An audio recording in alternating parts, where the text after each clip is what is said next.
Good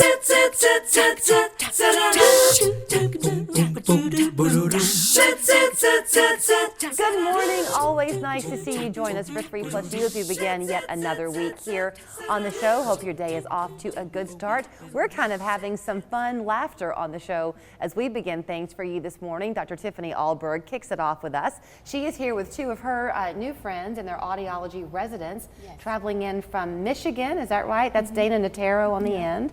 Next to her is Grace Young, and you are from Idaho. And you, of course, are from right here in Cleveland. That's right. And you've already given me an education to begin my week. I did not realize that becoming an audiologist was such a lengthy timeline. 8 years, is that right? 8 years, yes. It's 4 years of undergrad and then 4 years of graduate school. So what's happened in this case, and I promise I'm going to let the two of you talk, but they have come to you and they're part of your practice for a year to finish up their clinical hours. Is that right? Yes. So in the 4 years of college, the graduate school, you have to have so many clinical hours. So actually hands-on experience, seeing patients, and just gaining that clinical experience. And so that's what they do that throughout their 4 years of school. So they're constantly in other practices, they're doing rotations, they're in and out of other people's offices. And then the fourth year comes and they're in one place for a whole year. So I would think it's kind of a reciprocal relationship where y'all, Dana, want to make sure that you are in a place that's going to teach you a lot, right? Yeah. That you're going to learn a lot, but then in return, she's getting a great response back from you. But have you been surprised at what you found in her practice? Yeah, so normally private practices, you don't necessarily think that you can get as much experience because a lot of the times they stick with diagnostics and treatment of hearing loss. But as far as Ahlberg Audiology, they do so much more, like lyric and cochlear implants that you don't necessarily get a lot of hands-on with in private practices. So they definitely have a very well-rounded experience just at the practice itself. In your case, coming here was somewhat logical because your husband's from Chattanooga, is that right? Yep. But you're in school still, I mean technically, in Michigan, is that right? Yes. You, on the other hand, surprised me a little bit, Grace, because you come all the way from Idaho. Yes, I did. And my family actually lives in Athens. Okay. So that was the connection, yeah. So it made sense. So is this something that you typically do, Tiffany, having residents like this? Yes, I've had students for almost every year that I've been in practice. So it makes so much sense. I mean, all types of the medical field, you have to go through those clinical hours, but has it been a real education of its own for the two of you to leave the classroom and then come into the office setting like this? I think the best thing about it is that we're just doing clinic now. So we get all this experience in clinic and we're really gaining independence, and we get some time with some specialty things like cochlear implants, like Dana was mentioning, and just some other things. So it's been great. Does it take you back to your time doing Well, I feel like, they obviously, I'm their supervisor, but it helps me because I love to get the experience that they give me as from being a student, and they have the more like that. They've recently been in school and recently gained this knowledge, so I just love asking them questions too. So I want as much from them as they do from me. So can I tell people what we were doing in the studio before you went on the air? Sure. I won't name names. I promise. I won't name names. I promise. But so they got here, and when guests come on the show on a regular basis, and Tiffany, of course, is here every month, we really become friends. And all of us become friends. So different people of our crew our staff began coming over to you because you had your otoscope. That's what you had. So you were looking in people's ears before you got on the air this morning to give them a clean bill of health. That's right. But it didn't take long. So what you were doing with them obviously was very quick. Right. Yes. Nothing like an office visit. Right. So what are y'all doing in the practice? Are you seeing first-time patients on your own, or what are you doing, Dana? Right now, we're seeing some returning patients that already have been established. If they do need a hearing test, it's usually a repeat hearing test.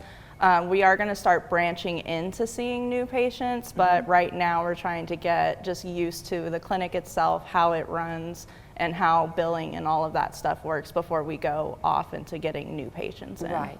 So, I think it is important to remind people of the intense level of training that you go through? Because you shared before, you don't want to discourage anybody from doing what's right for them, but we live in that world now of over-the-counter hearing devices, and there's no training there. Yeah. You're just kind of flying blind if you're purchasing those, right? Yeah, definitely. You're taking that on yourself to fix and program and,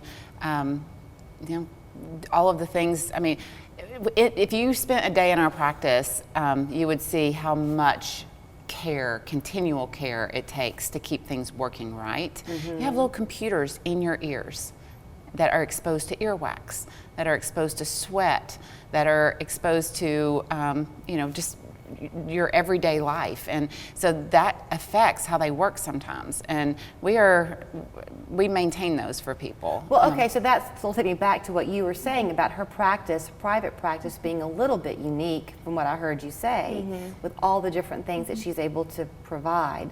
So it's not just that you have to know how the hearing device is going to work best for a respective patient, but then how to maintain it and you have to know the technology too. Is that right? Is that right, Grace? Yeah.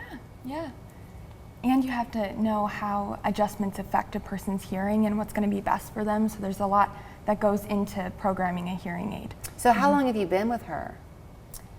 I've been with her since the beginning of May, but I also did my summer internship with them last year as well. Okay, and how about you? I've been here, I think this is my 4th week now. Okay, so you're here now for the duration. They will be with you for a year. Yes. So if you are already a patient of Dr. Ahlberg's, you'll be seeing them when you come in, at least waving to them in the hallway, right? That's right. And if you are a new patient, they'll establish with you, but then they may also see them? Yeah, so once they become independent, they may see new patients on their own, especially if it is something that needs to be worked in same day. So if our schedules are full, it gives people a way to get into the office sooner if they see them.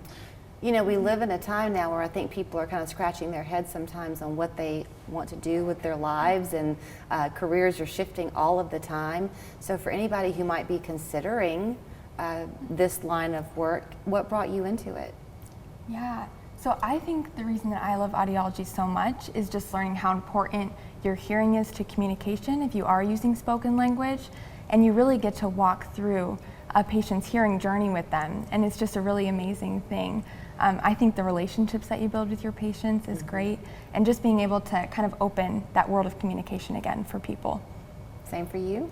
I myself have a hearing loss, and so I was on the patient side of audiology for the majority of my life, and then I had a college professor tell me, you should look into this as a career, because being a professional with hearing loss, you can really have that different kind of personal connection with the patient, because you know what the hearing aids sound like, you know what your complaints and your gripes have been, and so you can really connect with them on that level and kind of offer a personal perspective to it. Good advice. So is it something, Tiffany, that most universities offer in their graduate programs, or is it? So we have more audiology programs in Tennessee than most states do. We have one in Memphis, we have one at Vanderbilt, we have UT Knoxville, and we have ETSU that have graduate programs.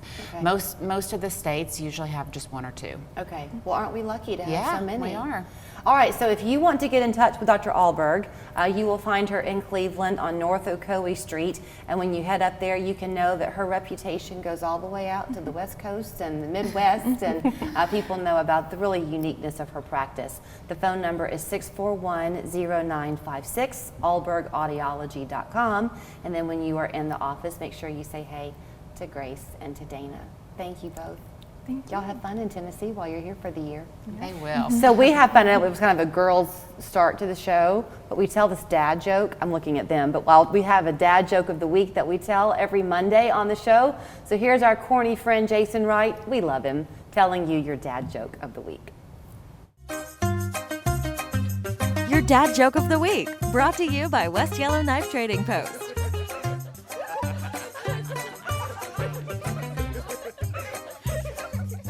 Hi there, and welcome back to this week's installment of the Dad Joke of the Week. You remember when plastic surgery was a taboo subject, but now you mention Botox and no one raises an eyebrow.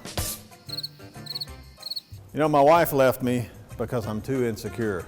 No, wait, she's back. She just went to make a cup of tea. Thank you. Jason, come on, that was bad, really bad. Who writes these for you anyway, Greg? Anyway, for something good though, come to West Yellowknife in Dalton. You better get it when you see it at the knife.